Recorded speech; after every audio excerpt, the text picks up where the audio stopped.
Thank you for joining us for our upcoming community conversation. As it states on the slide, we will begin the presentation at 4 p.m. in just about 4 minutes.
Well, good afternoon, everyone. And once again, thank you for joining us for our next community conversation.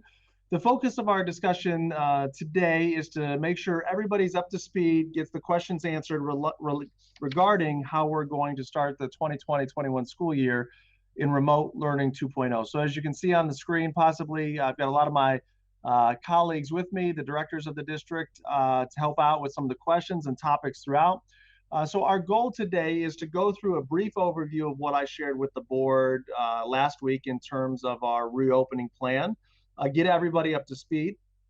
We've gone through all the questions that you've submitted prior to opening up the live questions today, and we didn't specifically restate the questions, but took themes, overall themes of what questions people had or topics they wanted more information on. So we'll go through that.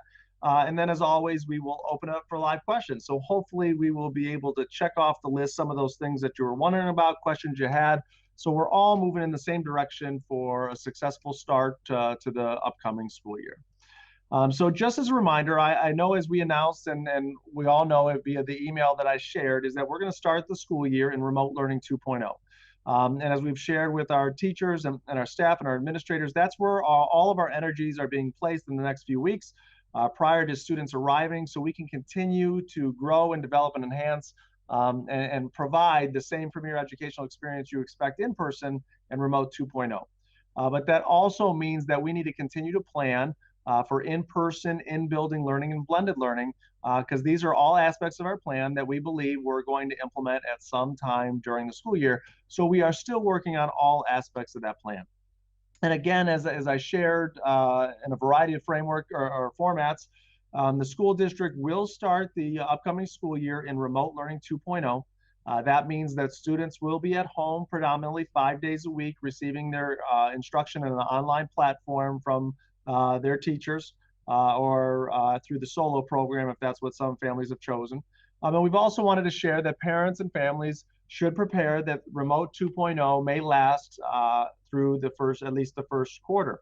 But as it's been shared, if conditions improve, that would allow us to bring kids back to school, whether in person, in building, all kids 5 days a week, or in that blended structure where we have 2 student groups going in every other day structure. We will do that. We will do that in September. We will do that in October if conditions improve. One of the things we also shared earlier, one of my prior conversations with our community and parents, is that we would have a phase-in period. That is still true. Whenever we return back to in-person learning, we would still have a phase-in period. The original phase-in was planned for 2 weeks.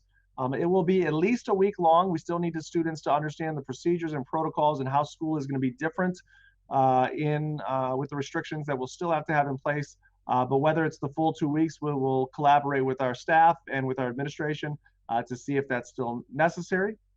I mean, as we make these decisions, please know at a minimum, we will give you a 1 week notice. So if in the near future we are able to return to in-person learning, we would let you know. We would let you know the date we would return. We would let you know the schedule for that phase-in period. And we would do so with a minimum of 1 week notice. And also, one of the questions we often get is, we understand that the school district is going to remote learning because of a variety of factors, but predicated on the recommendation from our local health professionals or the Board of Health, that due to the prevalence of the positivity rate in cases, due to the prevalence of cases in our county, as well as the spread of COVID in our county, that there is significant concern that if school districts in the county open up their schools and put thousands of kids and staff in enclosed spaces for extended periods of time, that the spread will get worse. So they made the recommendation that all school districts in the county start in remote learning. I recommended that to the board, and the board concurred with that, and that's how we're going to start. So with this idea, hey, if we can come back sooner, if conditions improve, what would those be? Well, per the Board of Health, there's 4 areas that they're looking at. First of all, there's a decline in cases over 1 month period. So this is on the website. You can go to the Cuyahoga County Board of Health website to see this information. You can also go to the Ohio Department of Health coronavirus website, where they show the color coding system of the county. And I think these are also available on our Responsible Restart page, some links. But they want to see a decline in cases over a month. So the last 2 weeks in the county, and they update this every Thursday, over the last 2 weeks, we've seen a decline. So we're trending in the right direction there. They want a positivity rate below 5%. The last positivity rate I saw is trending. It's gone from 9% to 7.5% to 6.5%. So we're trending in the right direction. They want to see sustained improvement in the COVID risk level, meaning that we're going to land on orange or yellow and stay there for a little bit. The good news is we should be in orange if it wasn't for one criteria that's per the CDC that was looking at less than 100 cases per 100,000 people. We are at 114 right now. So again, that's the reason why we're in red, but we're trending in the right direction. The only one that is concerning that they haven't been able to give any clarity or there's no data to say, are we trending in the right direction, is the increased testing capacity for children. So the Board of Health has on call shared with us that they are concerned if schools open, that they would have the inability to test kids. They would have to work on symptoms. And so of the 4 criteria they're using, 3 are pretty clear metrics that we can watch and see how we're progressing. The 4th one, there hasn't been a lot of clarity on as of yet. So as we talked about, remote learning 2.0 for students, it's going to start the week of August 24th. And as we've talked about before in these calls, I'm going to give you the big picture overview of what the district is doing. Building principals have started and will continue to start to share specifics with you. So if you're questioning, well, give me the exact schedule my child is going to follow and the details of the day, they will be sharing those with you shortly. So again, in remote learning, it's this combination of synchronous and asynchronous instruction and learning opportunities at home. If you think of what we did in the spring, it was pretty much asynchronous. That means we posted stuff on our website, online. We had recorded videos and we gave assignments and due dates and said, students, we want you to watch these videos, go through your resources, learn this, turn it in, and we'll give you feedback on it. We had some live instruction, but it was limited. So for remote learning 2.0, flip that around. We are going to have live instruction pretty much on a daily basis. We're going to have office hours. We're going to have support periods. We're going to have class community check-ins at the elementary and preschool level. And we are predominantly going to be focused on live instruction. There are going to be components of that's asynchronous or extensions from what that live instruction is. But one of the things I want to make sure we're all aware of is, and we'll talk about attendance here later on in the discussion today, but all of the live instruction will be recorded. So there will be opportunities, maybe your daycare provider doesn't allow technology, or maybe there's other reasons where you couldn't log on a specific time. There's going to be opportunities for you to see these recorded videos at other times throughout the day than the live instruction to access that same high quality instruction our teachers provide. And so again, the specific schedules will be shared by the building principal, but let me give a big picture overview. If you have kids in our district in preschool or elementary school, as you can see by the screenshot there that's on the slide, is they are going to start out in a class community meeting, a social emotional learning kind of touch base with the students. Then there will be 3 blocks of core instruction. There will be a block that's on English language arts. There will be a block for math. And then there will be a block that's focused on social studies and science. And at the younger grades, that will integrate English language arts in that. As you can also see, there'll be encore. That means specials, art, music, and PE will be provided each day.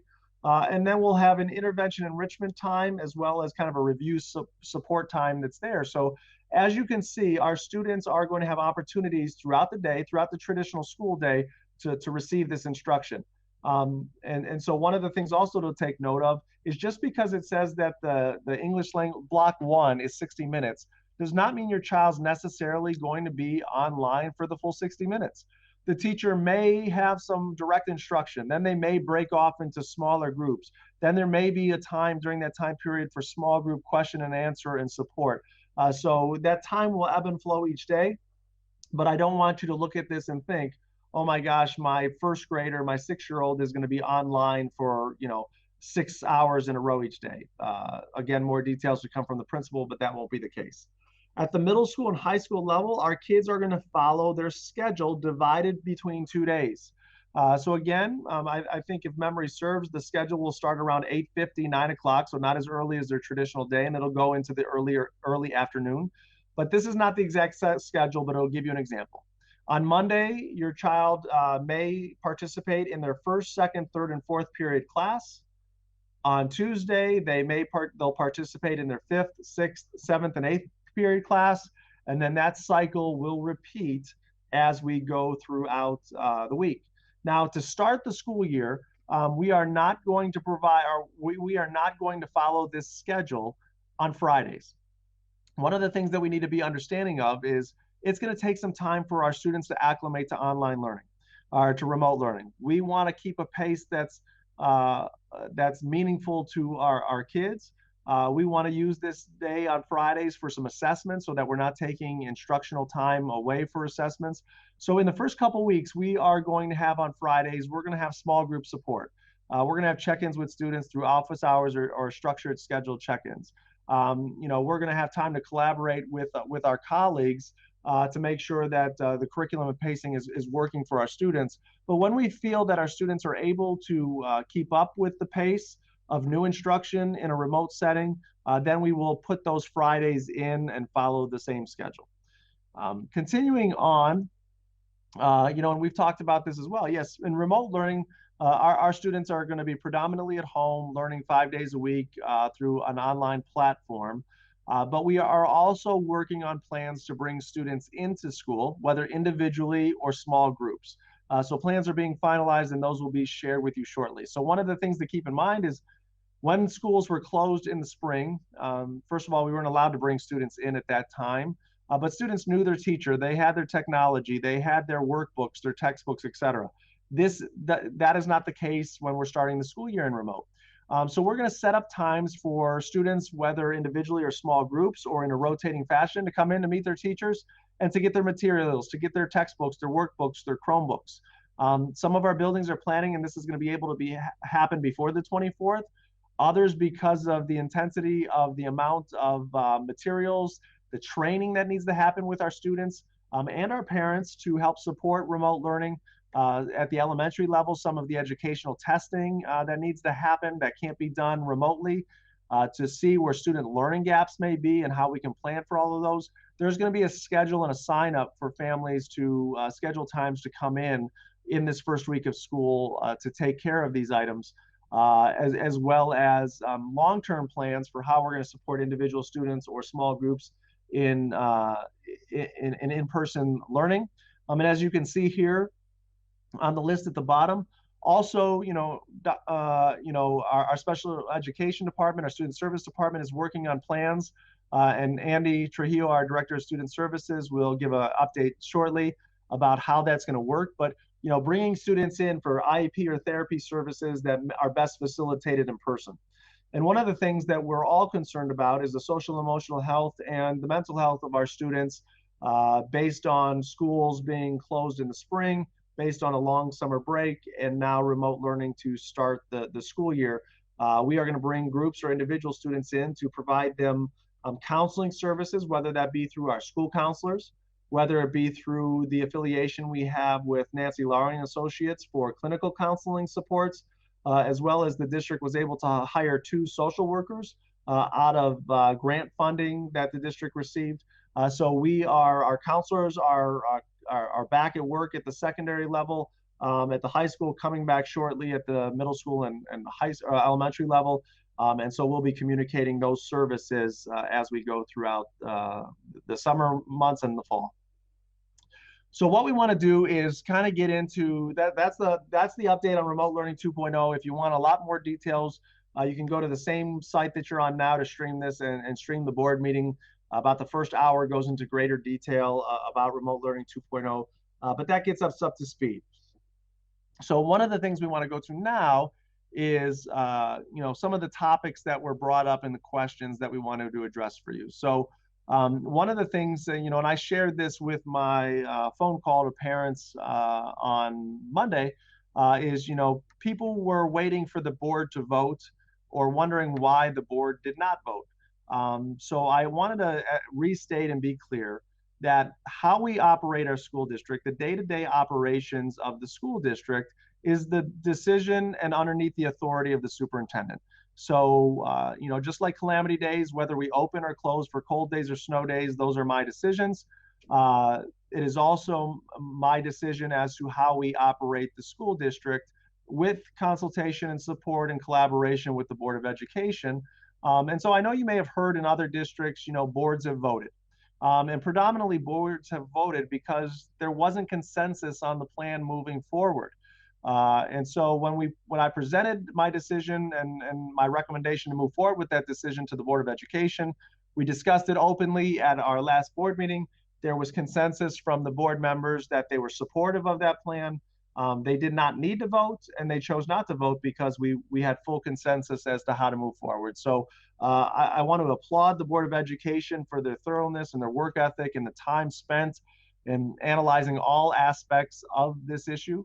And their although they did not vote because it was not required to vote, they did a tremendous amount of work analyzing and reflecting and in the end, agreeing with the recommendation, the decision that I made to open schools remotely for the first quarter or sooner if we're able to open or possible to open sooner than the end of the quarter. So in terms of the next bullet point, student schedules, attendance, assignments, and grading. So student schedules, as we talked about in Remote 2.0, students will have a schedule. They will follow a daily schedule. At the secondary level, I know some of you may have questions as to, how do I know my child's schedule? So for the high school, their schedule is currently in PowerSchool. You can log in and see their schedule there. For the middle school, they are planning on scheduled distribution at some time next week. So I don't want to release the dates, but they've got a plan for next week. If it's solidified, that students would come and pick up their schedule, get their materials, et cetera. So in terms of specific student schedules, you can I can access those now at the high school level, access those next week at the middle school. And the elementary schedules are the traditional elementary schedules. In terms of the schedules that kids will follow in terms of being online throughout the day, your building principal will be sharing those shortly. I'm going to skip over to attendance right now because that's a little more complex, but assignments and grading. So we want you to kind of shift back to think, how would my child get assignments? How would my child be graded if we were in person for school? That is how they will be given assignments and graded in Remote Learning 2.0. So in the spring, we only graded, we froze grades. Students had to participate at a certain level to get access to those grades. That is no longer the case in Remote Learning 2.0. Students will get grades based on their grade levels. They'll either get letter grades or they will get marks in relation to their standards attainment. They will get report cards as they've always gotten report cards. And all of this will be done in our traditional gradebook, as well as assignments will be given in Google Classroom. And that will be a platform that all of our teachers across the district will utilize. We'll also have some parent training, so you can get accustomed to Google Classroom so that students can get their assignments there, submit their assignments there, and get feedback from them as well. In terms of attendance, so this is where it gets a little complex. So the state has come out and said attendance rules still apply. You still have to meet the same hours for the minimum school year as was previously. Students still need to attend. The attendance needs to be taken in remote learning. And attendance laws for students apply, meaning if students are not doing their work or showing up for their live classes, they would be marked absent, and then they would be considered truant if they meet that definition. So here is how this is going to work. If you are scheduled, or when you're scheduled for live instruction, a teacher will take attendance just like they would if they were sitting in front of you, if students were sitting in front of him or her in a classroom. So if I've got 25 kids in my classroom, we log on to the live Google Meet. I see that there's only 23 of us here. I see who's absent, and I report that to the school, and it would be reported as an absence for that class. We're still finalizing details at the elementary level of whether we will do it by class like the secondary, or whether it will be half days or by hour, depending on some of the elementary decisions. Now, as you heard for some of the plans, is that not every day is going to be live instruction. Fridays at the beginning is not going to be live classroom instruction where I would take attendance. I'll be working with small groups. At the high school level and the middle school level, I'm only going to see first period on Monday and Wednesday, and Tuesday and Thursday, they're going to be doing asynchronous work. They're going to be continuing on the lesson and the learning throughout the 5 days. So how we take attendance for that is based on the work that was assigned during the week. If you turn that in, not only is it graded, but you also get credit for attendance. So if I don't turn that work in, and I don't attend the live sessions, I am considered absent for that class for all 5 days of the week. If I show up to the live lessons but don't do any of the work associated with it, I would be considered present for 2 days and absent for 3 days. If I show up to the live sessions and do all of the work, I would be considered present for all 5 days. Now, one of the questions we get a lot is, my kids have to go to daycare or a child care provider and they do not allow for Chromebooks. Or I want to be present at home to help my child with the remote learning classes. Or there may be a family situation that precludes a child from getting on instruction live. And so we're understanding about that. The expectation is, let's start with the global expectation. This is school. It's school delivered through an online platform rather than in person. So during those hours of school, you should be focused on school and attending school in a remote setting. However, so that's the global expectation. As we break that down and say we're understanding that there's circumstances, whether it be daycare, whether it be family needs or health needs, whatever they may be, that there may need to be some exceptions to that rule. You need to communicate with your principal and teacher so that they're aware of what those situations are, and we can then look at, for those specific scenarios, that we can look at attendance based on completion of work versus live instruction. But the idea being that, hey, I prefer to work at 9 o'clock. There's no reason why I can't log on to live instruction. I prefer to work at 8 o'clock at night. So I'm not going to log on into any of the live instructions, and I'm just going to do it all on night on the weekends. That is not going to be approved. It's not about preference. It's about real challenges that families are facing to access the live instruction. So that is a lot of the overview of attendance. All of this is detailed in our remote learning plan that needs to be submitted to the Ohio Department of Education. I began to share that on last week at our board meeting, and I will share that with our families in detail once it's finalized. We've talked about live and recorded lessons. All lessons will be recorded. Students can go back to those at any time. For those exclusions to attending the live sessions, they'll be available. Some of the other questions that came up was building assignments and student on the wait list. So this is an elementary question. Our goal is to finalize those decisions this week. I understand that there's building anxiety and questions as to why or questions as to where your children are going to attend school. Please understand that due to the number of moving parts of going to remote, of refinalizing solo enrollment, determining what space we have available, it's taken a little longer this year than normal. But our goal is to communicate that to you by the end of this week, early next week at the latest.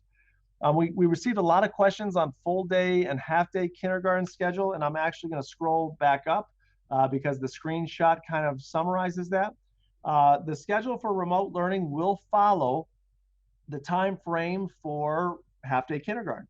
So half day kindergarten is a 2.5-hour program. As you can see here, things are shortened to allow for that 2.5-hour program to be fit into that time period, as well as if you look at full day kindergarten, it mirrors after what students in 1st through 5th grade would experience. So in terms of remote learning, we will follow the time frame of half day as well as full day for the instruction and the amount and the timing of instruction that's provided. There's also been some topics that were specific to the middle school and high school. Student schedules and schedule changes. So we talked about student schedules and access to those student schedules at the middle school and high school. Schedule changes will follow the same procedures that are there for in-person. So at the high school, I know they have 3 days to make schedule changes once they do that. And so, the middle school, I don't know off the top of my head, but whatever the normal rules are for schedule changes, those will still apply. In terms of access to counselors, how do I make these schedule changes? Like I said, our high school counselors are back working right now. They're back in the building, so you can reach out and schedule an appointment, schedule a time. Middle school counselors will be back tomorrow, I believe. So we should have all of our counselors up and running for scheduling changes, and families should have access to them. In terms of College Credit Plus and access to College Credit Plus, again, if it's on campus, students will be able to access that on campus, and it will be remote learning on our campus. If they are going off campus to Tri-C, Cleveland State, LCC, whatever it may be, that's something that our students need to follow the requirements of that provider for College Credit Plus. So what I'm going to do is I'm going to pause here for a second, and I'm going to turn it over to Andy, who's going to take the first update on this slide. And then after that, Aaron will come online and give some updates on the solo program. Andy? Thank you, Dr. Ryba. Hello, parents and community. I want to say thank you to all of our parents who've been very patient and providing a lot of great feedback to us. We've had parent work groups for special education. We've had staff work groups for special education, totaling around 150 people contributing, collaborating, and sharing their great ideas. So thank you for that. All the information I'm going to share, like Dr. Ryba said, is on our district website. If you go to Safe and Responsible Restart, as soon as you click on that, you get a bunch of topics that populate below. One of those is special education.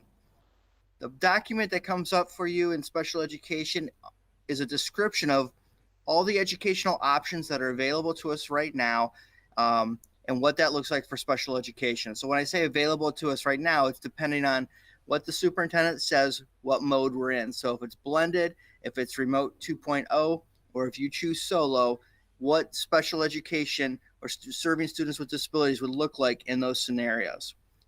A couple key components embedded within that document. One is if we're in blended, there's a link you can click on for a hybrid blended learning rubric, and that is to score whether or not your child may need more services than the 2 days in blended. Okay, so there's a scoring process to go through. You would do that with a district administrator and the special education teacher.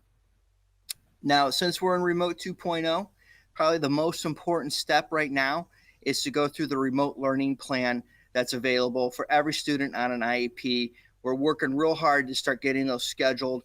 As you may know, teachers come back next week, and so this should ramp up starting next week if you don't have one scheduled yet. But the purpose of this document really is to aid in the communication between the district and the parent. The special education teacher and administrator and the parent will meet and talk about the student's services and how it's going to look like in remote. What we want to do is complete a remote learning plan for every child before we get too far into remote learning, so that we can all agree and collaborate on what that remote learning is going to look like for each individual child. Now, this is important because last spring, when the governor closed down school, we didn't have access to school. We did the best we could. We were all thrown into this. Now, in remote learning 2.0, we're able to be more proactive and say at some point in this year, and we know we're starting the year in remote, we're going to have to serve students with disabilities in a remote setting. So let's meet with the parent in advance. Let's talk about what services are not transferable to a virtual setting. And if that's the case, some of those services not transferable, let's have that student come into our building and receive some of those services. So that's really a key component for us this time around in remote, that it is distinctly different than when the state closed us down in the spring. We have more flexibility to help support our students, as Dr. Ryba mentioned earlier. So that is really kind of it for me. If you have any specific questions or feedback, please feel free to email me and I'll get back to you with that. Thank you, Dr. Ryba. Okay. Hi there. I want to talk a little bit about the solo program, give you a few updates, and make sure everybody is signed up for what they want to be signed up for. So as you know, our solo is the online learning opportunity. It's completely separate from remote 2.0. So we are going to run solo 1, which is utilizing curriculum and teachers from a third-party provider. We're using the ESC of Northeast Ohio. So again, if you choose solo 1, you're agreeing, I guess, to be in it for a semester. So we are asking for a semester commitment at a time. If you're interested in solo, there was a form, a final form that was mailed out Friday, emailed out to everybody. It's also on our website. So you need to complete that form. I know there was one earlier kind of gaining interest in what we wanted to do or what the popular decision would be between the programs if we could offer them. But the one sent out Friday is the one that I need everybody that is interested and ready to commit to solo to fill out. There was a question how many we have, and we are right around 400 students. So just want to recap again the differences between the Remote 2.0 and cover just a few of the questions that I've been getting a lot of emails about. So with Remote 2.0, you can start in Remote 2.0, which is with your child's teacher. They're in the class, in the building. And then if we would move and return to a blended approach or an in-person approach, you could at that time sign into solo. Now, if you don't feel that's the right choice and you want consistency, you would just stay, you can sign up for solo now and stay in that platform for the entire semester. The selection of courses. So tomorrow morning, anyone that I have signed up for solo will be receiving an email. So look for that from Erin Green, and it will be asking you to select your courses. There's directions on it, and it's pretty detailed, but all you need to do is select the courses that you were signed up for or your child was signed up for and find the equivalents of them in the solo program. So it's pretty easy. K-8, we've talked about there aren't honors courses at the middle school with the exception of math. There are some electives that you can sign up for in the elementary and middle school. And then with the high school, we fielded a bunch of questions about electives. The guides are out there, but it's also online as to what we can offer. So between the two platforms, there's one called Edgenuity and there's Edmentum. We're going to have you sign up for the courses that you were signed up for had we been back to school. And then what we'll do is we'll make sure that they are exactly what you need for graduation. We'll work with the counselors. We will then get those to the company, the personnel that we need to get everybody enrolled. So with that, there are some workbooks, especially for the younger kids, materials, kits. Those will come when we get everybody signed up. So I would expect, probably we'll say like a 2-week turnaround period. We'll also get you the Chromebook. There are some things that we can do on the Chromebook with your students prior to actually starting the courses. So we still have to do all the typical testing, the Ames Web assessments, KRA, because they're still students of Strongsville, we are held to the same accountability. So you will be hearing from us about what that looks like. If we need to schedule you to come in briefly in an isolated experience to do some assessments with your child. So one more time, the form is still currently open until we had this meeting. We'll leave it open until 9 o'clock tonight. So if you decide that you want solo and you haven't yet filled out that form that came Friday in email, it's also on our website, please sign up for that.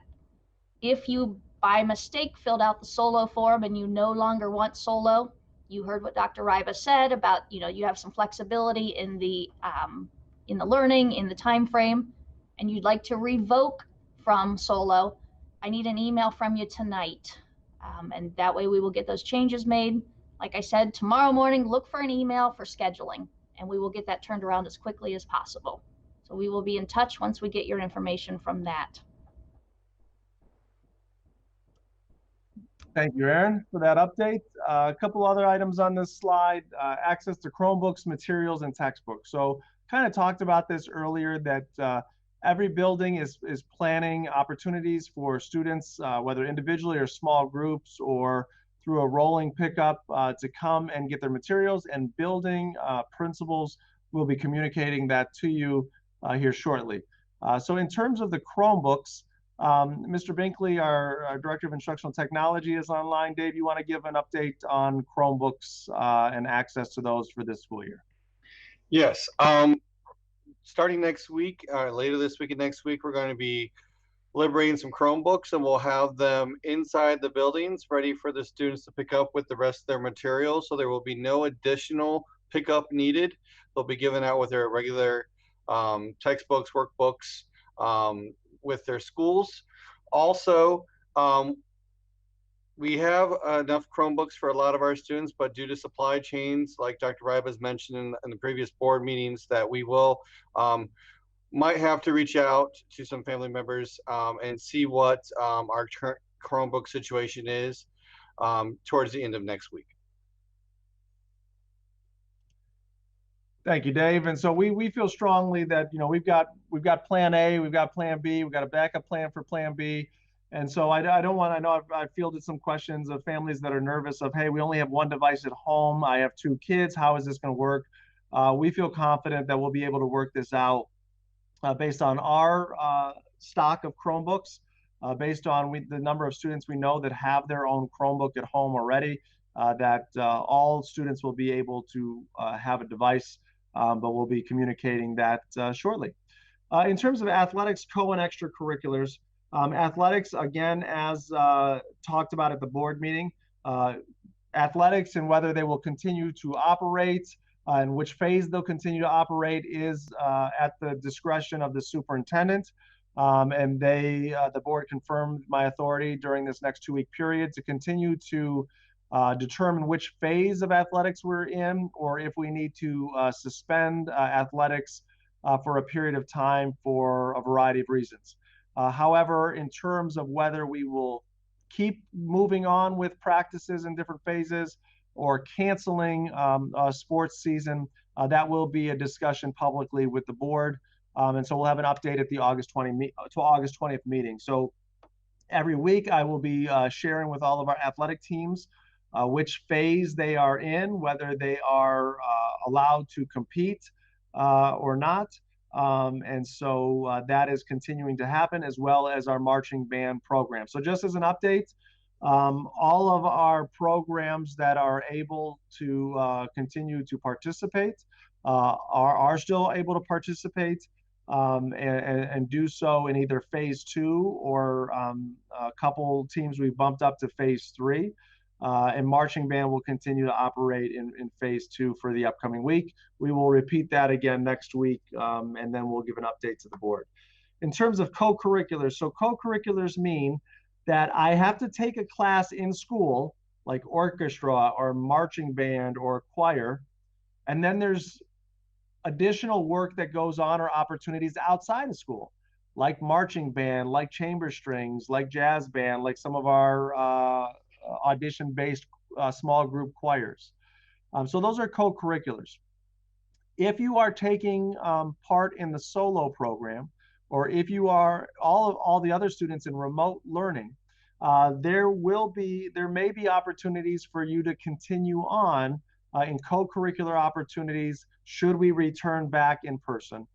So again, this would probably, you know, in remote learning, the only one that's up and going is marching band. So even if you're in the solo program, you may have an option. If you're in a solo program moving through the first semester, you may have the opportunity to participate in these groups, but it's going to be based on the specific group and the director. So please reach out to your director, and he or she will give you guidance on to, if you're able as a person in solo, continue to participate and what audition requirements may be there. In terms of extracurriculars, besides athletics, you know, clubs and activities, Key Club, NHS, Student Council, etc.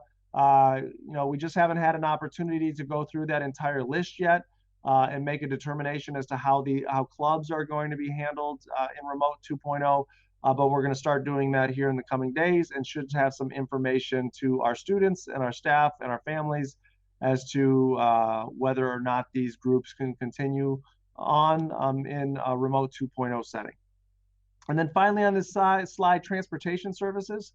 So obviously in Remote Learning 2.0, we're not providing transportation services to students in our district, but by law, there are specific non-public and community schools that have a right to transportation. We provide them transportation on a daily basis throughout, and if they are open, we will continue to provide transportation services to those private, parochial, or community schools.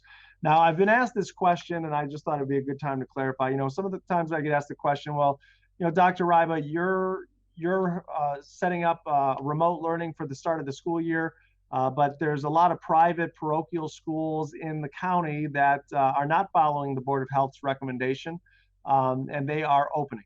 So I have many colleagues that are administrators in those settings, and they're doing nothing but caring for the health and safety of their students and making decisions that are best in the best needs of their students.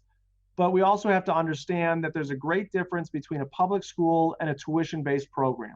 When you are a tuition-based program, if you fail to operate and provide the services that families are accustomed to, or you're going to offer those same services of a remote setting, that is not a model that may sustain financial stability moving forward.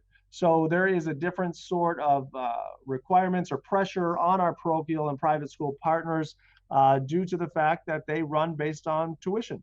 And that leads to still keeping the health and safety of everybody in mind, but different considerations in talking about reopening plans. So we'll continue to provide transportation services to those schools that will remain open that were already eligible.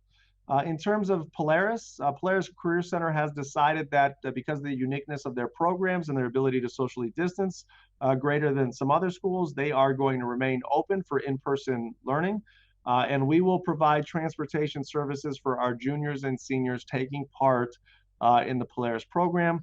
More details in terms of pickup times and locations will be sent out to our families as we get close to the start of the school year. As we heard earlier and Andy shared in terms of possible small groups coming into school, there's a natural question of, are we going to provide transportation services for these small groups? So at this point, the answer is I'm not sure, but the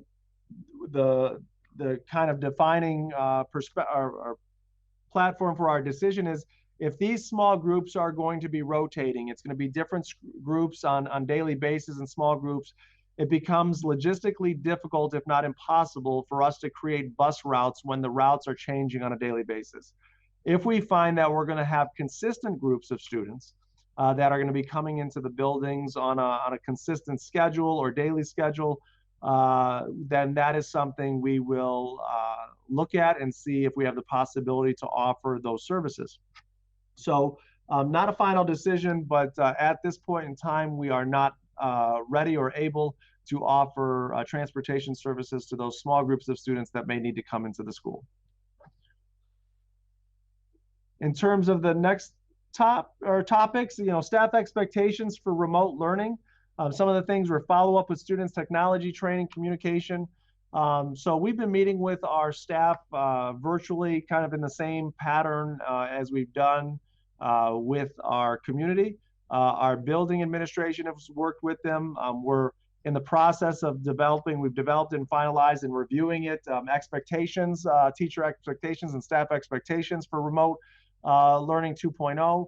We're working on structures of what we're calling engagement teams to help support families and students that are not engaging in remote learning 2.0 or not logging in or not turning in work, or students that just need additional help and support. And so that will be a part of the plan. Technology training, I've mentioned it quite a few times. We provided a lot of technology training in the spring. We've continued that out throughout the summer. Most days since August 3rd, we've had teachers in our buildings getting training on a variety of platforms, whether it be Google Classroom, Pear Deck, Flipgrid, Edpuzzle, all these different avenues to provide a premier educational experience in a remote setting. That has been happening as well. In terms of communication. Our goal is always that we will be able to respond within 24 hours. So, these are we have clear expectations. Our teachers share in those expectations and wanting to ensure that students and parents' questions are answered. We ask for your understanding. Our goal is 24 hours, but at times there's a volume that makes it extremely difficult to keep up with that. And then if you're having some challenges with individual personnel, please reach out to your building principal and they can help. Well, I'd always recommend you start with the teacher. First start with the teacher and have a conversation and a dialogue. But if after that first conversation with the teacher, you still have concerns, then please bring it to the attention of the building administration so we can collaborate and make sure everybody's having a positive experience in remote 2.0. Branching off of that, We're also looking at parent training opportunities for all of this technology. So we completely understand that this is new for you as well. Google Classroom, some of us may be saying, what is that? How do I help support my student? And that whole list of apps that I just, and software that I just rattled off may sound completely foreign to all of us. So Dave or Aaron, if you would like to come online and maybe kind of share the thought and the plans and the opportunities that we'll have for parents to get up to speed on some of these tech topics.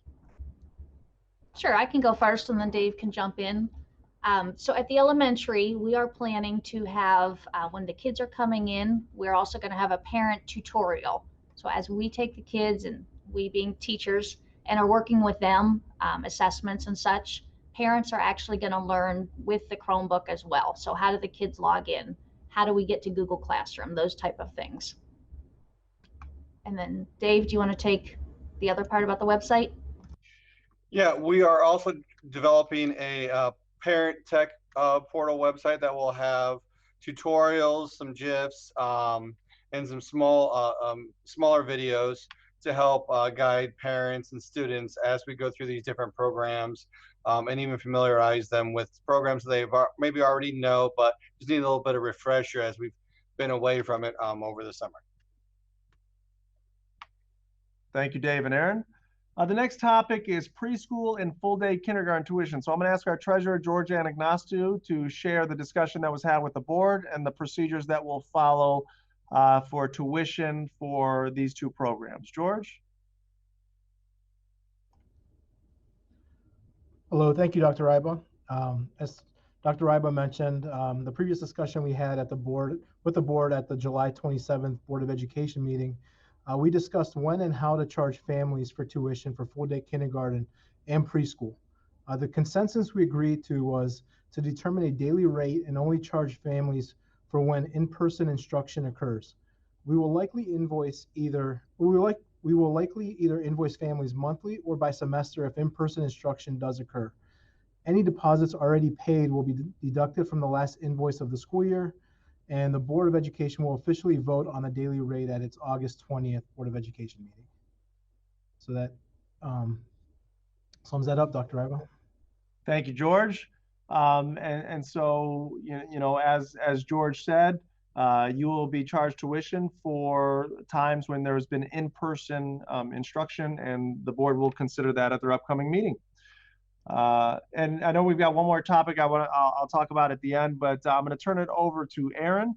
For those of you that maybe have submitted some live questions as we've been going out throughout the presentation, we can take some time here to answer those questions. So Aaron? All righty.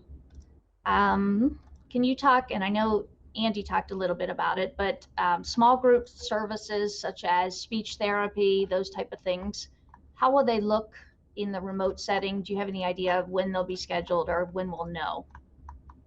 So Andy, I'm going to ask you to come back online. This kind of goes to the remote learning plan. So if you maybe want to give everybody a refresher and specifically to some of our related services. Absolutely. So that is the whole intent of the remote learning plan, is to explicitly outline how those services will be delivered. So everybody with an IEP, every student, you're going to be invited to a meeting. You're going to develop that plan based on the template that's Dr. Ryba displayed and is on the website. And it's going to tell you how that's going to be done. Great, thank you. A lot about bandwidth issues and having kids on at the same time at home. So how will it be handled if we can't have them on at the same time concurrently because we don't have multiple devices? I think you addressed that, that we're providing Chromebooks. But again, if you can just reiterate for us about the synchronous versus the asynchronous, and is it possible to not be on at the exact same time that we're live? Yeah, so this is a great question, and it's one that it's a practical question that we've probably all experienced in our homes, especially as not just school, but a lot of companies are working remotely now, and there's a stress on the bandwidth. So in terms of devices, yes, you will have devices. So all of our students K to 12 will have a device. So having a device per student is not going to be a concern. In terms of the bandwidth that you have in your home, Mr. Binkley surveyed our families earlier this year. In terms of assessing that based on the folks that responded to that, the majority of our families are using, either Wi-Fi or connection to the internet in their house. Very few are using their phone as a hotspot.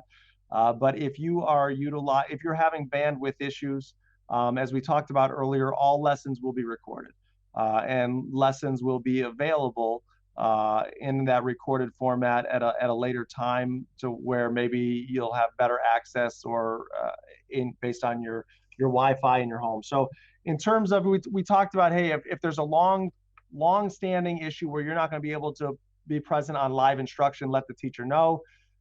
If there's an issue, and this kind of is a good question, if your child is going to be absent, you need to report your child as absent as we would have in the past.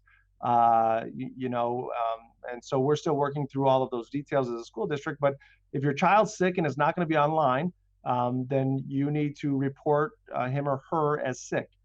Same idea if you are having technical issues or you're not being able to get online, but you're able to at a later time, and it's just kind of here or there, that's something to notify the teacher about so they're aware. And like we said, then we would take a look at work completion versus attendance in the live session. Okay, thanks. A couple questions about, is there any thought to pushing the start date back 2 weeks to where it would have been had we done the blended approach, or a break between Thanksgiving and New Year's? Are either of those considerations? So the board approved our calendar on Thursday, that we are going to start, staff starts on Monday and the students start a week later. In terms of the logistics of, so let me break it down a little further than that. Based on the Board of Health recommendation, they've clearly stated that they see no change in their recommendation, at least through Labor Day and that time shortly thereafter. So one of the concepts would be, could we delay the school year, and that way we don't have to worry about remote learning and we can all go back to that phase-in schedule and in-person learning. That's something that we decided not to do based on the clear answer from the Board of Health of the question, that they don't see that based on the metrics that they're using, that around that Labor Day period, that they would rescind their recommendation at that time. And so that's a big part of the decision. In terms of what are other benefits or positives of delaying the school year, beyond that, if we're still going to be in remote, we couldn't find positives or benefits to delaying. And the idea that it is going to take some startup time, especially at some of the levels, to get students in, to get their materials, to get their Chromebooks, to get the educational testing done, to get some of the training done. So the later we start, the later that the time period is that we are able to get moving with Remote 2.0 in the form where we all want it to be. So those were some of the reasons why we didn't delay. There was one other aspect of that question at the end, Aaron, that I missed, if you could repeat it for me. Sure. The Thanksgiving to New Year's break. So the Thanksgiving to New Year's break is the idea that, it's cold and flu season. So right now that's a moot point because we're not in-person, in-building structure. One other school district has announced that's their plan. We will continue to take a look at it, and that's a decision that we're not ready to make at this time.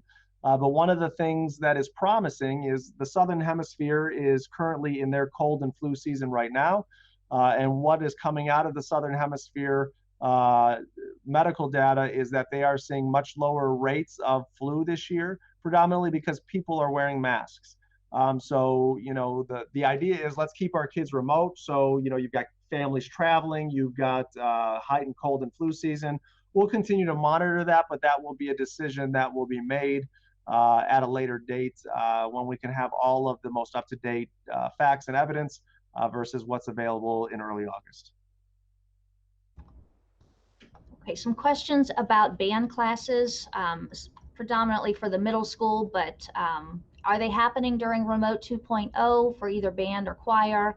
Will there be any concerts? What happens when we return to in-person with safety protocols?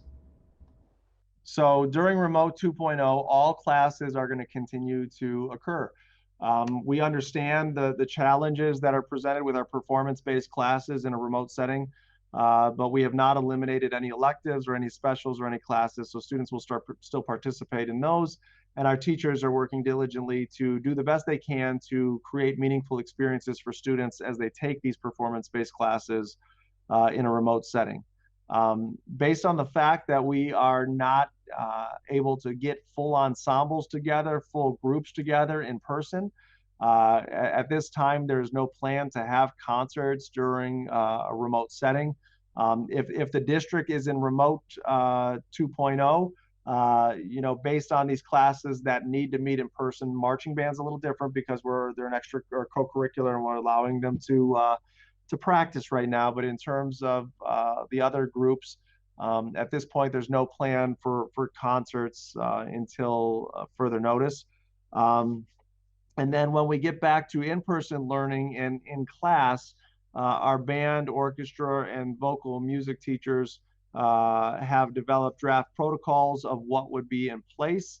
And some of those include in choir wearing masks. Obviously, that's required at all times in the building based on board policy and now the governor's order, as well as in our instrumental, our orchestra band music classes.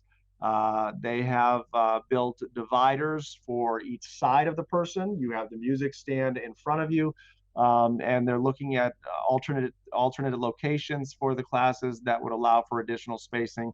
So at this point in time, based on the information we have, when we come back to in-person learning, band, choir, and orchestra classes would still go on. There may be adjustments to the curriculum and the structure of that based on the health and safety needs of the students and the expertise of the teacher. All right, I have 3 parts here regarding our remote learning. Will teachers be utilizing the same platforms? Will parents be printing out worksheets? And who will be communicating? Will you get it from the teachers or the principal? What's that process? So the platform, all teachers will utilize the same platform as their landing page, and that is Google Classroom. As Dave and Aaron shared earlier, we'll provide some in-person training opportunities at the elementary level, as well as some, clickable videos and supports and training opportunities for parents that they can do at home at any time. So we are going to have a consistent platform. Again, that's where all assignments are going to be placed. Work is that's going to be your one-stop shop for remote learning for a teacher. Now, again, I want to be clear that that does not mean that all we ever do is everything is contained in Google Classroom. There may be links and assignments to access all of these other educational apps and platforms that are there that will help support, and there'll be training for students and resources available for parents. In terms of worksheets, our goal and some of the platforms we have purchased over the summer or software applications has allowed for almost everything to be editable. So even if it's a PDF or a screenshot, these are things that can be edited and individualized by a student and then uploaded to Google Classroom and shared. So this idea of I had to scan it to myself and email it, or I had to take a picture of it and email it. We've been able to address those concerns and have everything housed in Google Classroom. As a part of our remote learning plan and ensuring equity for all of our students, if there are things that need to be printed out, we will offer those printed resources for pickup for families that may need it. But I know some families have preference. I'd rather have it printed. We are at this point, we're not going to print things that can be done digitally or online, but we will print resources that need to be, so families are not requiring or a printer at home and print cartridges. In terms of the communication, the communication is going to be our traditional communication structure. The teachers will communicate with students and parents in their traditional structure. Principals will continue to communicate on a weekly basis as they have, and the district will continue to give district-wide updates as necessary. So in terms of, if the heart of the question is, who's going to be communicating with my child and with me about what the expectation is, what the work is, that's going to be the teacher. If you have questions, you need to go directly to the teacher. The principal and the district are going to communicate things at a building level and then at a district level. Okay, some questions about assessments. So how are we going to do kindergarten assessments, things like the ACT? Are we going to continue to do gifted screening? And is there going to be a freshman orientation? Got all those? I think. So in terms of assessments, we have required assessments that we have to give, and that's where some of these in-person small groups will occur. We have screenings that we have to do for our kindergarten students. We have Ames Web screenings that we need to do, and so this is where we'll bring in individual or small groups of students to do that. In terms of ACT, our ACT coordinator had reached out early in the summer with some ideas there, working with the high school administration. So that's something that I don't have a final decision on as of yet, how that's going to be handled. But that will be something Mr. Wingler and the high school staff communicates in terms of ACT testing. And I should have wrote those down like I did the last one, Aaron. There's a third one that I think I missed. Freshman orientation. Thank you. Freshman orientation. Grade orientation. Yeah, so orientation, whenever we come back to in-person learning, we are still going to do that phase-in week, at least a week, if not a little more, if we deem it's necessary. And every one of those schedules, the first day is an orientation day. So it's an orientation day for kindergarten students at the elementary level, sixth graders at the middle school level, and freshmen at the high school level. So those will still be afforded to our students during that phase-in period. Okay, and there was the gifted question, which I can answer. We still need to abide by all gifted screening laws. So we have grade band screenings. Unless there is any relief from the state or changes in the timeframes, we will find a way to do our traditional screening for gifted, as we always do. Some questions about courses that have labs or like chemistry and or ceramics, those type of courses, Dr. Ryba. Is there any thought as to how those will look?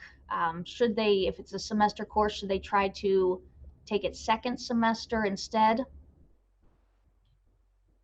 We are still, this is a question that is best given to the teachers and the building administration to give you some clarity. I wish I had that kind of memory. I've got a pretty good one, but remembering all the details of every course is not something I have at the tip of my tongue here. So we're still going to go forward with performance-based classes. We've given the option to our teachers and our principals to work on a schedule for small groups of students to come into the building. Whether that will be afforded to students in these performance-based classes, which again, as we said, is 9 students or less. That's something that's still being worked through. So great question. And I know our teachers are working hard on it, and the high school administration and the middle school administration will be given updates on that as those plans are finalized, to give a little more context as to what these classes would look like, and to determine, as the person who wrote it stated, is it best to wait a semester? But again, that becomes challenging. The high school schedule is run, and I'm not sure if all of these classes are offered both semesters. So definitely get it on the high school administration's list to get some communication out to our families. Okay, question about gifted program, and I can address that. How will the gifted program students, or how will students be supported in the remote 2.0? So I will say that our traditionally served gifted students, math grades 3, 4, and 5, will still have that support. They will still be with their gifted intervention specialist for their math block. Identified in other areas, superior cog, reading, etc., will continue to differentiate as we do in the classroom.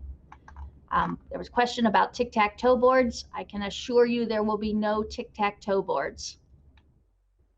For you, Dr. Ryba, if we are in person and we're in building, and then there was a need for us to close again, would it be an immediate closure, or would there be prep time given to parents to kind of figure that out? Another great question. There would be definite prep time given, kind of like I shared earlier, that if we are able to come back earlier, we would give a minimum of a 1-week notice. That would be the same for any other, if we're able to come back in person, and whether we go to blended or whether we go back to remote, we would give a minimum of 1 week notice to everybody. And we would commit to staying within that learning framework for a minimum of 2 weeks. We don't want to keep moving back and forth over and over again. So again, we're in remote learning 2.0. Let's say conditions improve, we're able to come back in blended learning. I would give a 1 week notice. Hey, on this date, we're going to come back in blended learning, and we will guarantee that we will be in blended learning for 2 weeks. And then if conditions improve and we can come back fully in person, or they decline and we go back remote, we do the same process again. 1 week notice and then 2 weeks in that framework. Okay, what's the protocol if a child or family member tests positive for COVID? And I would suspect in this case, we're talking remote. So as far as attendance, logging in, that type of thing. Yeah, in terms of anybody testing positive for COVID, those are things that the school district needs to be notified of possible exposure to others. So in an in-person, in a remote setting, if the child has not been in our buildings at all, and has not been present in small group or individual at all, then that's something that you need to work through with your family doctor, the local health department in terms of possible testing, or refer to a testing site. And that would be something that you would call in and report an absence if you were not able to be online because you were sick. So, there's a difference between, hey, I was exposed to somebody that was COVID positive, or I tested COVID positive, and I feel okay. I can log on, I'm remote, I'm quarantined in my home, I can still do my work. There's nothing you need to do other than contact us if you were in the buildings at any time or around students at any time, and let us know. That way, we can also understand when these things happen. We need to be aware of, and we work with the Board of Health in terms of tracing who you had contact with. So if you're at home, and I'm going to use Andy as an example here. Andy's a student of ours. Andy's in remote learning, and Andy is exposed to somebody who tests COVID positive or tests COVID positive himself. I'm not aware of who Andy played with in the neighborhood that may have also exposed. And that student may come in a small group. So we need to be notified, and then how they participate, whether they call in for absence, for sick absence, or whether they participate depends on how they feel, like it would be for any other situation. The difference is they could stay home and work if they feel up to it. Okay, with regard to the transportation survey that you had sent out, do they need to do anything if they hadn't originally signed up for it, but now they think they might need it because they're going remote 2.0?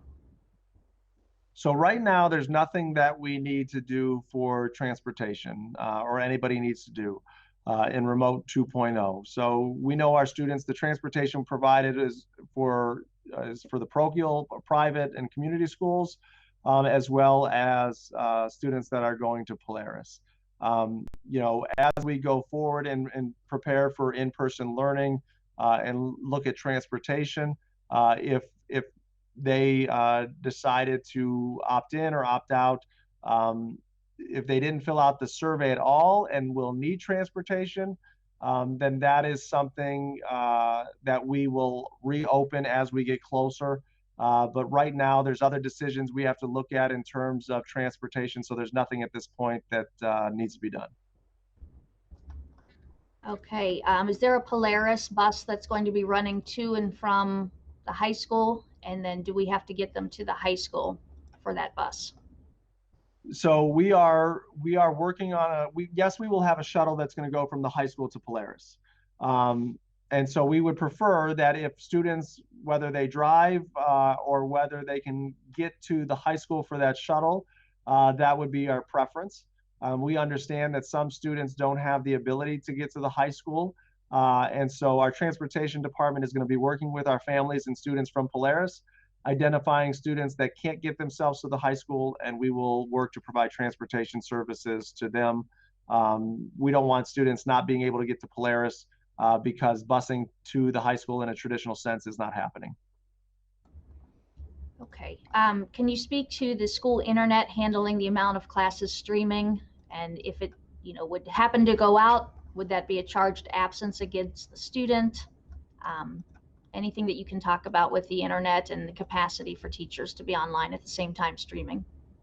So in terms of absences, no, if it's an issue on our end, that would not be a charged absence at all. And we would notify families of the issue and that fact. Dave, you want to talk about some of the upgrades that have happened to address bandwidth capabilities in the district? Yeah, over the summer, we've done a lot of different projects with our infrastructure, including changing some of our filters, upgrading our access points in our high schools for in-person learning, but also through some of our preliminary data that we've looked at from when we've held some internal Google Meets and doing some of our own Boxcast. It seems that with our remote learning that we should not have any issues based on the data that's provided to us right now. However, we have not been able to test this with everybody in district yet. And I think the other thing, Dave, stay online for a second, just if you agree. On a typical, yes, we're going to have all staff in the school streaming, but on a typical day in school, we would have thousands of other devices of access to the internet for our students, and that will no longer be the case. So that should help alleviate some of the traffic and bandwidth. Is that accurate?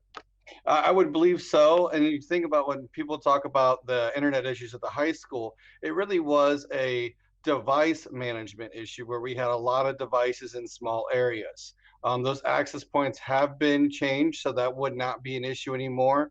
But with our buildings and the number of students inside, I do think with just our staff doing the remote learning from their classrooms, we should be able to handle everything. Thank you, Dave. Okay, some questions about the structure of the Remote 2.0. So with the Hangouts, do the kids need to be on video if kids are more comfortable not having the camera off, or I'm sorry, not having the camera on? That's Yeah, there's no, yeah, there's no, I understand that. And, as we're on meetings, people have the camera off at times. So, teachers will give, directions as to how that will work. If I'm doing a morning meeting at the elementary level and we're going around the room and talking to everybody, yes, we would like to see you and hear you. But there's no requirement that, every student has to have their camera on at the entire time. So, there may be instances where that may be needed, but it's not a requirement that cameras have to be on for the entire session.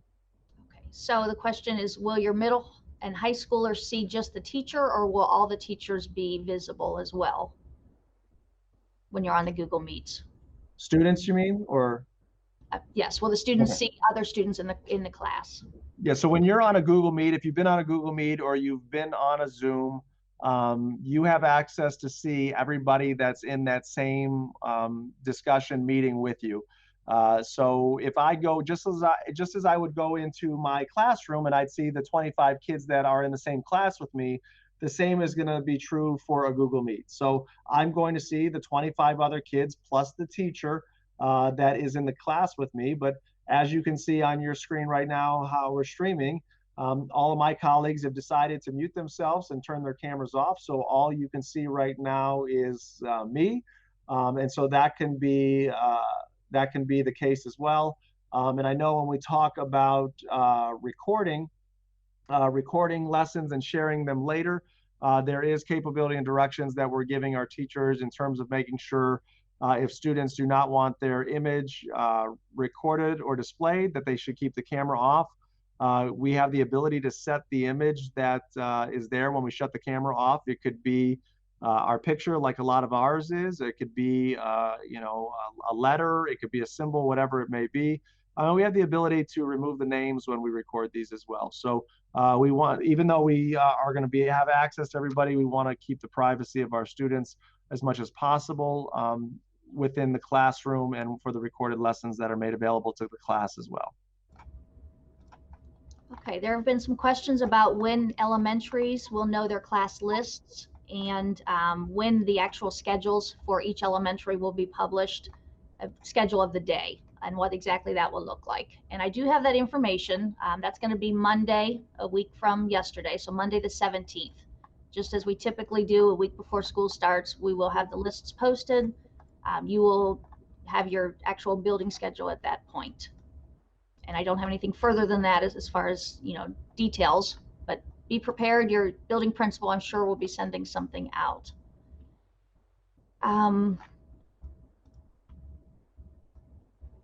Let's see. Do you know, is it possible for parents to get access to the Google Classroom accounts for the child's high school classes?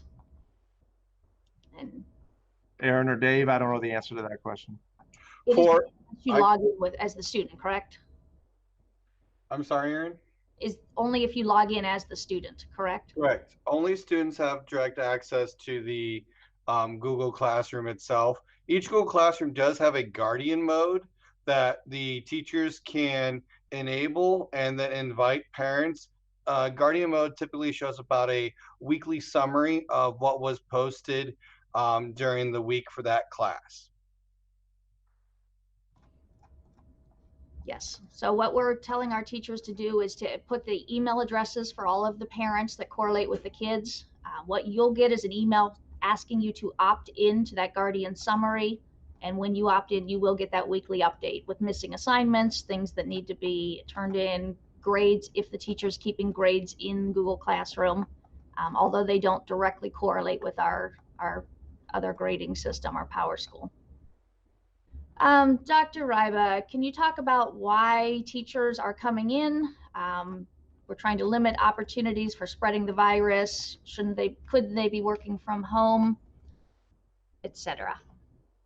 So the reasons we're requiring staff to come in is a couple reasons. First of all, the resources, the technology, the tools, the materials that are needed to do our job and to do their job as effectively as possible are here in school.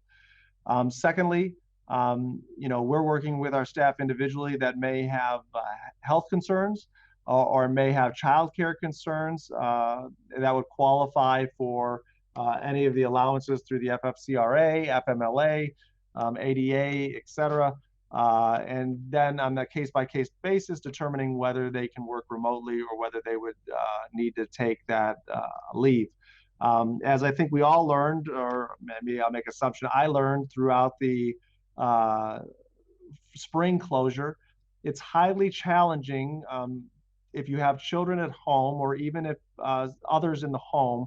It's significantly challenging to do the job that we are expected to do at the level we're expected to do as you look at Remote 2.0, for the amount of time that we are going to be providing live instruction in a manner where we may have to manage our requirements or our duties at home, whether that be supporting our own children, taking care of a loved one, or just managing daily life in the house. So it becomes challenging to do the job that we need to do when we're not in the place and in the building where we facilitate that. And thirdly, the question is built on the assumption that our adults are not leaving their homes and that they are not going out or going to the grocery store or having contact with other humans like we had. It was more of the fact of the shutdown order in the spring. So the idea being, and the Board of Health clearly stated that the reason they are recommending remote learning for Cuyahoga County is not because of small numbers of adults that can go into the classroom and predominantly be alone and do their job effectively and socially distance and wear masks. It's the idea of putting all of those adults together with thousands of students that are moving throughout the day and cause a greater propensity for spread. So, this question has come up, not so much about the adults, but we have to about, what procedures or protocols the schools are going to be put into place. If you've heard the governor speak, the challenges we're having in our county are less about what's happening in our athletic programs right now or what could happen in schools, and more about what people are doing outside of schools and what they're doing in their daily life that may put them at a higher risk to spread COVID. So the idea that our teachers and staff are sitting at home each night and not going out, not going to the store, not going to restaurants, not seeing other family. They're being safe, But in terms of the spread or the exposure, if you think about the idea that I'm going to go into the building, I'm going to go into a classroom, and I'm going to be there by myself, and I probably don't have to come not only 6 feet, but 100 feet from anybody if I choose not to throughout the school day. Coming to work and being an essential employee that we all are as educators is a lot safer coming to school than it is going to do your weekly grocery shopping.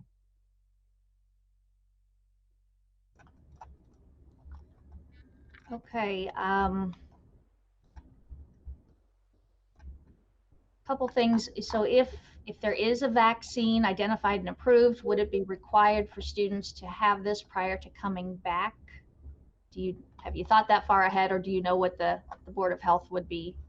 I don't have that answer. For the vaccines that are required, these are all rules that are determined by the Ohio Department of Health in terms of what vaccines, what exemptions are allowed. So should a vaccine be approved, the requirement for students to attend school with that vaccine, that's not a school district decision. That's something that would be dictated by the Board of Health, just like all of the other vaccines that are required of students. Okay, can you talk about the recommendation that we didn't start school in person, however, extracurriculars, band, football, etc., is not being followed with the same level of conviction? So a couple things. First of all, the recommendation from the Board of Health is that all sports and activities, extracurriculars, do not occur during remote learning. We have not started remote learning. Remote learning starts on August 24th. So the Board of Health's recommendation for extracurriculars hasn't actually been implemented yet. Secondly, these are small groups of students or smaller groups of students that are interacting, and we have clear protocols in place based on the state guidelines. And those guidelines have been implemented, and we've had success in implementing those in terms of the health and safety of our students. And thirdly, one of the things that weighs on me in terms of all of the decisions we make is we've taken, there's so many challenges our young people face. Things that whether they're rite of passages or whether they're just the connection with other students and that interaction that they have. If there's an opportunity where I can still afford extracurriculars or athletics or band, and we can do that in a way that we've seen can be done safely and in the best interest of the health and wellness of our students, and address the social emotional needs our kids have to do something that they love to do, even if that's a short period of time. We're going to continue to do that, and we'll make the decision as to what we're going to do beyond August 21st, when we hit August 24th and remote learning starts. And I'd also share again, the Board of Health's recommendation is that their concern is being enclosed indoors for extended periods of time with large numbers of kids. This concern is not replicated in our athletic programs or extracurriculars. Predominantly, they are outside. They're socially distanced. They're not for extended periods of time. But if we get to the point where we feel that it's not in the best interest of the health of our students, we can suspend athletics. We can make determinations as to which phase they're in. And so that is what we will do. But the short answer is we are aligned with the Board of Health's recommendation. If we continue athletics beyond the 24th, then we will not be.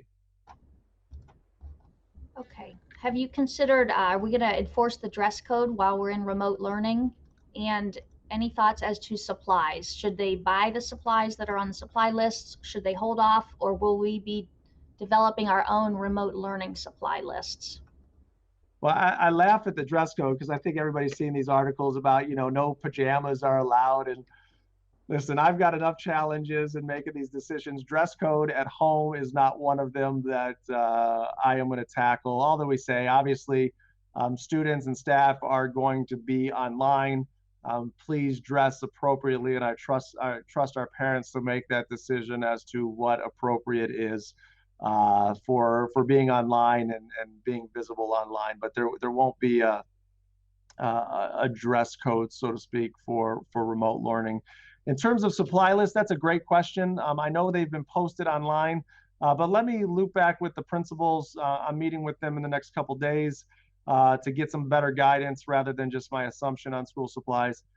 So we will get back, and I'll put that in an update to our families in terms of school supplies. All right, what is our plan to catch up the kids who have fallen behind? Also, can students have live back and forth conversations with their teachers when they don't understand a concept or problem? So Aaron, you want to take the, what is some of the work the curriculum department's doing to catch up on some of the gaps that students may have? Definitely. So we are doing this pre-K through 12. I can say that our secondary has already started this process. They've been in the last 2 weeks, and we're looking at the standards for the subject, content area, grade level, whatever it may be. So we're looking at the previous years, and we're asking teachers to identify, was this taught prior to remote learning, during, or not taught at all? And we're going to use that data to build the next grade levels template as far as pacing, what we need to re-emphasize or teach, prerequisite skills, etc. So we are spending a good amount of time making sure that we do hit any fundamental skills that are needed that maybe weren't learned or weren't learned to mastery while we were in remote learning in the spring. And then live back and forth conversations. If you are doing the remote 2.0, absolutely, there is live interaction there. If you're doing the solo program, there is a live teacher on the other end. While the instruction isn't live, they do answer emails. You can do office hours with them. You can also do a hangout like this. So they are very receptive to getting your questions answered as well. Andy, this one might be a good one for you. If you have a child on 504 IEP, is there a specified manner in which teachers will be checking in, and can we expect progress reports? Yeah, so progress reports will still be maintained and distributed as always. That is something that's in the IEP. Section 6 under the goals stipulates how progress is monitored and how it's delivered. In terms of what the first question, Aaron, I'm sorry, what was the first part to that? Communication. Communication. I'm sorry. Thanks. So that is part of the remote learning plan. So when you meet with the special education teacher and the administrator, that's a part of the remote learning plan that you all discuss, and then you agree on that plan. Okay. Question about half-day kindergarten and full day and the deposits. So if you want to switch to half-day, can you hold an in-person full-day spot with the deposit, or will you lose your full-day placement? Does it make sense? Say it again for me. You're in full day. You decide you want to do half-day while we're remote. Does that full-day deposit keep your spot, so when we go back to in-person, you could do full day, and you could just do half-day while we're not in person, we're remote? Yeah, I understand the question. I just haven't thought about, I don't want to just give an off the cuff answer for that. George and I have, what's that? It's very challenging because it would be a change of teachers. It's a change of class. There's a whole set of parameters involved with just logistics. I would think you would want to keep your student, with the same teacher they've already gotten to know and the same class. I mean, I'd have to think more about it. I know George and I have talked about this topic a little bit, but I agree with what you're saying. I think the best case for parents is to decide what kindergarten program I want for my child in remote would be the same that I'd want for in person. And I think you made a great point, Aaron, that teacher, relationship. There's going to be enough changes and challenges this school year, switching teachers through that would be challenging. Okay, still some questions about the Fridays. So I know we haven't specifically talked about what groups would be coming in, but can you talk, are there going to be services for title and EL or English language, or are those throughout the day? And also, would that be a time when we could have sections of orchestra, so sectionals, if it's in small groups of 9?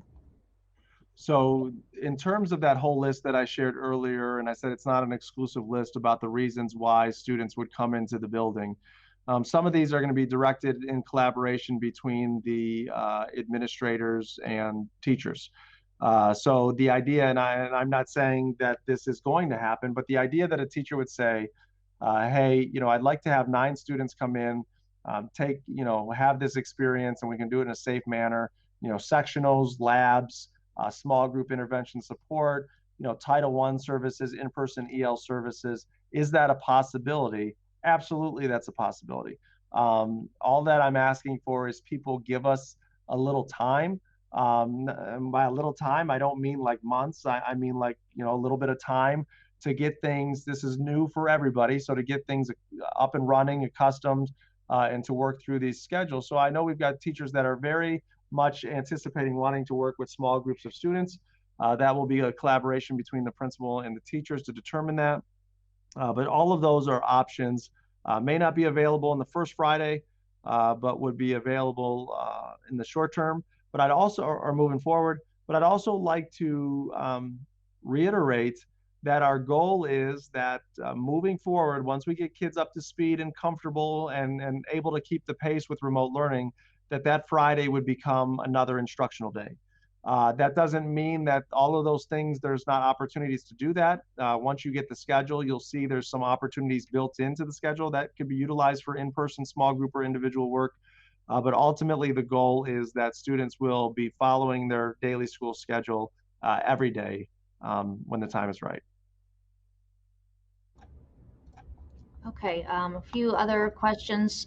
Can you talk about with high school and middle school only having 2 days a week of, the live and the other 2 days asynchronous, or 3 days, I'm sorry. Is the content going to be cut as far as what's being taught? Or are we accelerating on the days that we do have the live instruction? How is that going to work? So a couple things that we just kind of have to change our mindset from a traditional schooling structure to a remote schooling structure. So when you take a look, the class periods are going to be longer. So instead of 45 minutes, just for rough math, they're going to be 60 minutes in length. So there you're going to have in 2 days, it's going to be longer than just 2 traditional days. The other thing we have to think about and look at is that when we have traditional in-person schooling, it's not like every minute of the class period is utilized by a teacher standing up and providing direct instruction. And so as we take a look at that combination of, we've extended the periods, the time that they're going to be online for those 2 days and 3 days, or an additional day once we get things up and running. And the idea that if we go to a classroom, and because I think it's a high school question or middle school question, I'm going to be in math class, and in that 45-minute math period, maybe there's 15 or 20 minutes of direct instruction. Then there's some small group work, and then there's some individual work with coaching and support. Those opportunities are still going to be available. Our teachers are not looking at lesson plans as, hey, I'm going to introduce this on the first day, and the second day you have to do it all by yourself. But we're looking conceptually at a 5-day learning plan over essential learning standard or a key component we want students to learn. And just like in-person learning, there's going to be a combination of the teacher acting as a coach or a facilitator, and the student driving the learning and their exploration, as well as the teacher being that driver of the learning and facilitating direct instruction. So even though it feels like they're not getting as much contact time, when you really break it down, it's very similar to the direct instruction and support that they would get, because outside of that hour, and I know, once you see the schedule, it'll provide a little greater clarity, but outside of that hour of daily instruction, then there's additional time for support, questions, guidance, coaching that students can get. So, because there's challenges of having kids online, option A could have been, and this was discussed, hey, you're going to run your normal schedule. You're going to run it from 7:20 to 2:30 every day. The periods are going to change every 45-ish minutes, and you're going to do that. When you take a look at best practices for how long students should be physically online, looking at a computer to do work, that's really long. And then the other option is that you can take that high school schedule, have every class meet every day, but consolidate it. And if you consolidate it to what's an acceptable amount of time for students to be online, you're looking at 20 to 30 minutes of online instruction each day. So that's why our secondary administration went with, hey, it would be better in a remote setting to extend that, to divide it over 2 days. So we're having an hour every other day instead of 20 to 30 minutes every day. Extend that over 2 day span, and then provide lesson planning and instructional design where students are able to guide and explore and investigate their own learning, and have that teacher support throughout on a daily basis through a support or check-in period if needed. All right, we still just have just a few left. Are we providing hotspots? And then also, are the hotspots devices equipped with hotspot capability? And I do know from Dave, they are not. They are wireless compatible. So if you can just answer if we're going to be providing any hotspots for families that need them. At this time, based on the survey results, we did not get any data that supported that was a need for our families. At this point, we have no plans to purchase hotspots for families. Can you talk about how we meet minimal instruction hours if students are having instruction approximately 4 hours a day, 4 days a week? I think that goes along with what you just talked about. Yeah, my last answer, addressed a lot of that. But the other part of, again, there's clear attendance rules for the state, and in the guidelines from the state, asynchronous learning counts as a student attendance. So based on the rules that were established, live instruction is a part of it, and so is attainment or completion of work. So when you combine those two things, as we talked about earlier in the earlier in the discussion, those can both count for attendance. Do we know when we are back in person if we're going to use alternative settings such as the gym and the cafeteria? And had we looked at alternate places such as the rec center to possibly use some of their facilities for social distancing? So yes, we've looked at a variety of alternative facilities, whether it be trailers, whether it be office space. We didn't look specifically at the rec center, but because of the number of students we would need, it would make a small dent in the social distancing of what we would need. So when you take a look at the requirements that are out, we're able to socially distance 5 feet in all of our classrooms. Recommendations is no less than 3, but strive for 6. So we, are at a minimum of 5, and in some areas beyond that. I think the question is referring to previous discussions about K-2 classrooms being moved into other larger spaces to allow for more social distancing. And if we would be in blended learning, that they can continue to be in person during that time as some of our youngest learners. The principals are, still working on the details of this and to determine whether we're going to pivot from that decision and put them back into the regular classrooms. The reason we would put them back into the regular classrooms is the fact that all students are going to have to wear masks at all times. Based on the science that's been documented, having students with masks 5 feet versus 6 feet is not going to give a significant or meaningful difference in the health and safety needs of our students. So the big questions that our principals are answering is, what is the best learning environment for students? That's an easy one. Obviously, in the classroom is better than in a gymnasium or a cafeteria. But the second part is, can we fit with the social distancing requirements based on the number of students that are in our primary grade levels? Our first grades in particular has large numbers across the district. It's one of our largest class sizes that's there. So we have to wait once we finalize solo enrollment. We can determine if we have enough room to move back in the classrooms, and then the principals will give us their recommendation on that. But we are in the classrooms, obviously, we're ready to go. In the larger spaces, we're also ready to go in terms of necessary technology if needed. Okay, with regard for parking passes at the high school, will those be prorated? And also, if you want to speak to fees, or George can jump in for prorated while we're remote. So I'm going to lump parking passes in with fees. So that's a discussion that we've just started having in terms of school fees and whether or not we would recommend to the board any proration of fees that are based, they can't be replicated at home. So for example, If part of the fee is a math workbook, you're going to get the math workbook. We're going to still charge the fee.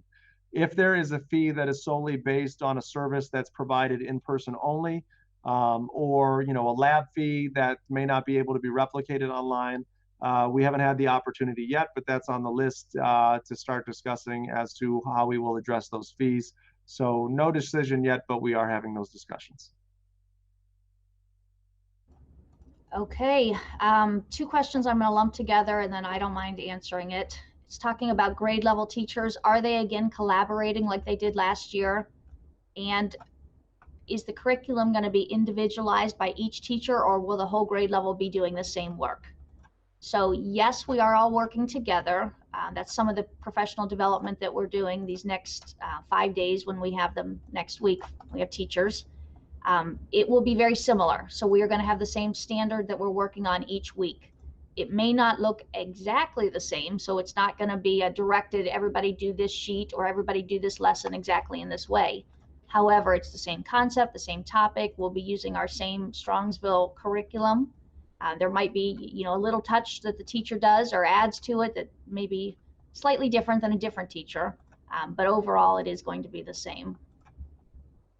I have, let's see, just one more question, Dr. Ryba, and that is, at the beginning of the year, should we plan on being available Fridays? This is for the kid, the child, young adult, or could they schedule appointments on Fridays, such as college visits, etc.?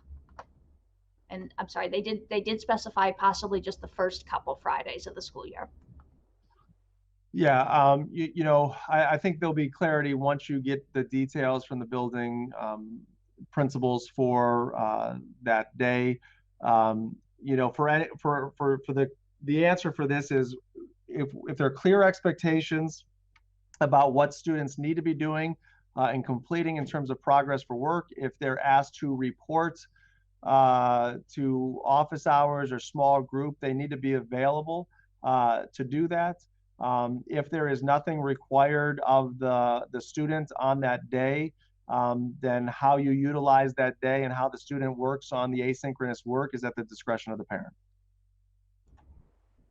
Okay, and there were a handful of questions that I will just individually email the parent back. I can take care of that. And that concludes the questions that were submitted for us, Dr. Ryba. All right, thank you, Aaron, for going through that. Thank you for our parents and community members. If you've hung out with us for about an hour and 45 minutes, hopefully we've been able to answer your questions, get some clarity, as I know this is all new and different for everybody. And one of the things that I shared at our recent board meeting and talked about is, we've trained all of our staff in the R factor, and the big foundation of that is this formula that event plus response equals outcome. And I know this has been a challenging time. There's those of you that agree and are supportive of my decision, and I know those of you that do not agree. But we've got to focus on what we can control. And I just want to applaud and say how much I appreciate our parents and our community for whether it's the support or disagreement, the respectful and professional way in which we've had these ongoing dialogues. But as we go through this, the outcome we want for all of our kids is for our students to be back in in-person learning. And I'm hopeful that based on the trend of the data that's there, we're going to be able to do that sooner than later. The events that happen, whether it's me making the decision to start in remote learning, whether it's transportation, whether it's childcare, whatever it may be, we face with these events, but the only thing that we can control in life is our response. And we as a school district will continue to respond in a caring, thoughtful, deliberate manner. And at this time, based on the environment that we're in, we're going to respond in a cautious manner that's going to protect the health and safety of all of our staff and students and do our part to hopefully keep these metrics that the county is using at bay and reduce so we can get back to in-person and in-school learning for our students. So again, I appreciate all the work that you're doing. I understand completely the challenges that my decisions have made for you as a family and as a community. But please know that they're done with the best interests of our students and our staff and our parents and our community as a whole at heart. So let's continue to focus on discipline responses and focus on how we can continue to work and collaborate together, and we will be successful and we will get our kids back in school as soon as possible. Just as an update in terms of community conversations, We do have one scheduled for the 18th, but based on our current structure and information or updates available, I'm going to cancel that one. However, when the time comes when we're ready to open up for in-person, in-building learning, we will hold another one prior to that date to give an update on procedures, protocols, as well as answer any additional questions you have. So as always, thanks for hanging out with us. Thanks for listening, and thanks for being active participants. And don't forget that all of this information is pretty much available on our website. If you just go to strongnet.org/restart, it's your one-stop shop for everything on our reopening plans. Thank you so much and have a great rest of your day.